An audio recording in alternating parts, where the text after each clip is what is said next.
Hi, Dave Feldberg, Coastal Real Estate Group. You're buying a house. How do you know what inspections to get and what not to get? First inspection always is your home inspection.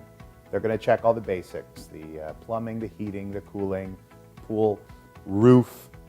If during that home inspection it's found that, hey, maybe the sinks consistently or the drains are consistently not draining throughout the house, that might tell you, hey, I should probably talk to a plumber, stick a camera down that main sewer line and take a look at what's going on. Or, hey, there's evidence of a couple old leaks in the roof. Now I should get a roof inspection. Or the air conditioning isn't cooling the way it should. Now I need to get someone to come look at the air conditioner. But that home inspection is really going to tell you what else you need in the process. Dave Feldberg, Coastal Real Estate Group. Hope to hear from you soon.